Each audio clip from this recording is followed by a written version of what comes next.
And we're good. I used to do that when I used to. Yeah?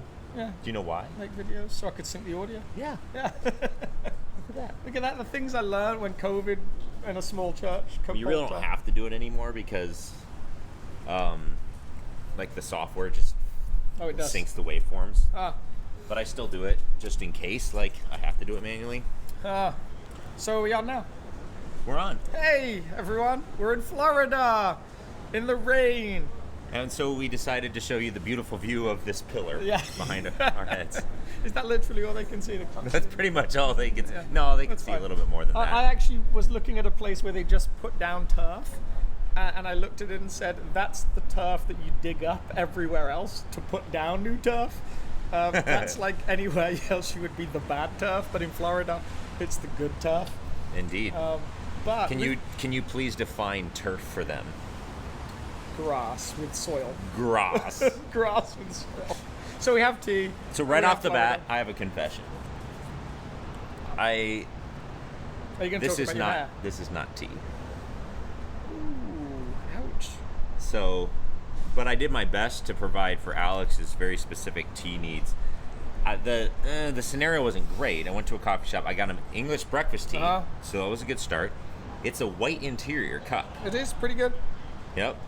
And then I had like those little half and half packets. Hey, I have had worse. And then he ran to the restroom, and the time I waited and stuff, I pulled his tea bag out right around 5 minutes because I was nervous that I was going to ruin his Deep, day. pretty heavy. Yeah. Yeah. Is it steep pretty heavy? Yeah, it's good. I'm enjoying it. It's Yeah? good to be sat here in Florida. It would be nice if it was sunny, but we've been here for 3 days now. And, Yeah. we got to the beach. We got some sunshine. You changed your hairstyle, which I think we should just point out for the camera. I like it. It's got like this The staff took a vote and they decided my afro situation that was going on wasn't working for them. So it's got like this 1980s martial artist kind of look to it, which I think is actually a really good play right now. Are you saying it's like I'm kind of like type, Chuck Norris? Yeah, Chuck Norris, Steven Seagal, Jean-Claude Van Damme, that kind of look. Nice. I actually think bravo. Well, I apologize for the audio. We're working with what we've got as far as like very simple equipment here. Yeah. But we still wanted to do a short live stream just to connect with you all and at least be consistent. But if the audio is horrible, you can feel free to leave us. That's totally fine. Yeah. We'll get over it. It's probably, maybe I'm making it worse by touching it constantly. I have no way of monitoring the audio. We're just going to have to trust it's going to be fine. And this is not live, right? So no, it's not live. People can. So we could edit it, but what I learned last time is I didn't edit anything. We kept saying, we're going to cut this out, we're going to cut this out, I left it all in. Well, all right. So this week on the show, we're talking about desire or discontent. Yeah, and I think I was just thinking through, if I had to go back and maybe a point that I'm not sure I ever emphasized as well as I would like, and sometimes you do a teaching and you're like, I wish I could have reiterated that more, is the positive side to discontent. You're saying you didn't talk about it? I don't know if I talked about it as much as I would have liked. Like this, like whether you'd call it like holy discontent, whether you'd call it positive discontent, you're supposed to feel discontented with the way the world looks when it doesn't look good. Well, and we're at this conference in Florida as a team, and the focus of the conference is on the Holy Spirit and the role of the Holy Spirit. And some of the talks have had this idea that part of our engagement of the Spirit is this longing for Him. Absolutely, like what the speaker yesterday said. John Tyson. We want you here. Was that the phrase it was? Yes. Yeah, absolutely. That's the same holy discontent. And really, it's like he was looking at where does God move, and we've talked about this at South some, I think, but like, yes, prayer is always a part of seeing God move. Holiness traditions, that's been an important part of it. Social justice, all of those different things, but really all of those are coupled together from this desire of saying, God, we want you here. Holy Spirit, you are welcome here is like how we sing it. Now, that's one thing to sing it, it's another thing to mean it. Totally. And I think, he was just a great reminder that that's who we are made to be. So I do think there's supposed to be that discontent, and we talked about Adam and Eve. Somewhere in that early first story of humans, there is discontent involved. Eden is great. It's perfect in the sense of perfect in its intent, but it's supposed to grow and expand. And the world that each of us inhabit, it's supposed to grow and expand. Our circle of influence is supposed to grow. It's supposed to be handed over to God. That's what his kingdom coming almost is, I think, to me. Like it's you have a circle of influence. Maybe it's employees, maybe it's grandkids, maybe it's the neighbors in your street, but we're supposed to think, how does that kingdom grow? And that's a good discontent. And then there's the other kind, which is really, if I had more stuff, my life would be better. This would complete me. And there seems to be a relationship between those two. Yeah. It seems like the desire or discontent actually isn't evil or anything. That's what part of what the point you made Sunday. Directed somewhere. Yeah, it's misdirected desire, disordered desire that starts to become the problem. So I think a good follow-up question for us maybe is, when we're in that place of discontent, misdirected discontent, we're in that place where we're longing for things that actually aren't as necessary as we think. What's like a good antidote to that? And actually our good friend Jan Costas came up to me on Sunday and she was like, how do you think gratitude relates to content or discontent? Oh yeah. What'd you say? I said, I think it's absolutely related, right? It's like that ability to look at what you have and say thank you for the car that works, that isn't perfect.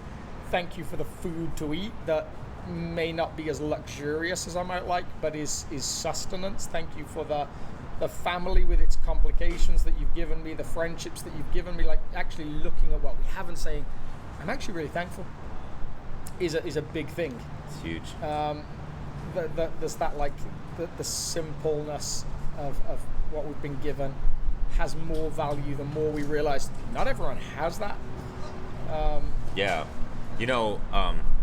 Well, second confession, whenever I film without any ability to monitor, I start having panic attacks that I didn't hit record. So I'm going to check that I hit record.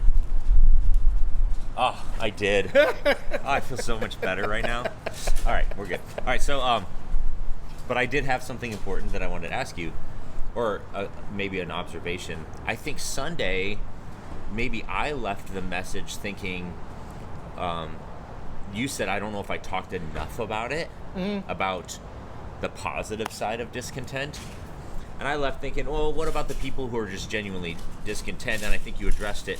Maybe we should have spent more time there. But after having been at this conference, I've been at the conference thinking about your message Sunday, and I was like, oh yeah, he probably should have spent more time. Like I think that longing for God, longing for his kingdom is so critical to a healthy Christian existence that I'm super excited about the fact that you did spend time there, because it could have been only about why you're so discontent, you need to be more grateful. Like that could have been your talk, and it wasn't. It just and maybe I have the same feeling, but there is this emphasis that has to be there on there is discontent in Eden. There is a longing for God's story to become more visible in the world, and that should be our longing too. Totally. And so I just started thinking through, like, even just for the way that we're starting to express that as a church community. We have these prayer gatherings, whether it's on Monday night, the Watchman on Wednesday night. Those are, in my mind, one of the ways we express that sense of discontent. We gather together, we cry out together, and we say, God. So even just being present is a part of that. Maybe even like being prepared is a part of that. Actually thinking about coming to one of those prayer times and actually fasting in the day before that and saying, God, no, if you don't meet with us, this is all for nothing. This actually has this incredible purpose to it. I had one of the staff members talk to me about, like, why is it that, like, they were saying, like, I love the way South worships and stuff, but it seems like this conference, people are just really worshiping. Like, what can we do to encourage even more engagement and stuff? And I said, the difference is people came here with intention. Yeah, absolutely. They came here with expectation to encounter God. And that's probably the only difference. Whereas Sunday is such a routine for a lot of folks. Yes. And that's fine. That makes sense. It's part of your weekly routine. You're showing up. You've got a heavy week going on. You didn't leave your state to go to a worship service or whatever. So it totally makes sense. So we get to come and bring our entire focus to these 3 days. We're like, no, this is why I'm here. Yeah. But with that said, maybe a recommendation for you is if you do want to encounter God's presence in a unique way, maybe your Sunday morning worship time needs to start when you wake up on Sunday morning and say, God, I'm going to worship with my church family today. Well up in me a desire to encounter you. And that isn't just like, and again, I don't want to have the separation, that isn't just you guys that struggle with that. Yeah. I notice the times that are best, and best is a weird word, the times that are the most fruitful, to use really spiritual sounding language, are the times where I actually engage with God in the week and say, God, how are you and I partnering together to speak to this community? They're not the times where I say, this is an amazing story, I can't wait till everyone hears it. The times where there's moments where I'll stand in front of the mirror fixing my hair or something on Sunday morning, and again, I'm going to use really spiritual language. I say, have you looked at your soul this morning? I'm like, ooh, I'm Jesus juking myself there. I have a third confession. You do? It's just a confession booth right now. Yvonne wants to have a confession booth? Yeah. You guys, what do you guys think? Should we have a confession booth at South? Ooh, that could be really controversial. We'll cut that out. Yeah, one of the speakers said something this week, and it was like, yep, that's something that you need to hear. And it was this. It said, some of you church leaders, and this is for more folks like myself and Alex who work on staff at a church, some of you want Jesus for others more than you want Jesus for yourself. That was a good one, yeah. And I was like, oh, ouch. Yeah. Because I do, I love Jesus. Yeah, we want Jesus to fix you guys. No. Not exactly where I was going with that, but I do, I love Jesus, and I think he is the best thing since sliced bread. And I think I highly recommend him. Including sliced bread, I would suggest. Yes. I highly recommend him to you. And there is a deep longing in my soul for Taylor Floyd right there? all of you to encounter him in a powerful way. But sometimes my desire for you to encounter him, I forget to set aside unique time for me to encounter him. Totally, and then my leadership is weakened. And so I apologize for that. Yeah, that's totally profound. And sorry, I had a complete distraction moment. One of the husbands of one of our staff members just wandered past the camera, and that's the downside. One of the best members of South Yes, the very best other than you members of guys South. on there. No, but that says something about my squirrel personality. I'm like, ooh, squirrel, or Taylor Floyd. But no, you're totally right. And again, that's kind of where I'm going with that whole, there is that need to bring something intentional to Sunday, to Monday, to wherever. That discontent is again, it's healthy. That's good. God, this isn't all it could be. God, why aren't we engaging with you in the way we want? God, why aren't people being healed amongst us? Why aren't our neighbors turning up with us and experiencing the good news of Jesus? All of those different things, those things we long for, actually it seems like a bunch of them start with us. And that's the discontent. All right, so we're going to wrap this up fairly quickly because my guess is the audio is so annoying to them right now that they probably don't care anything. Orlando traffic. Exactly. We have At least it's not raining going on. now. Indeed. But rain was nice. Rain was refreshing for me. I was like, I miss rain. Yeah. I've always lived in a place that's rainy. Yeah.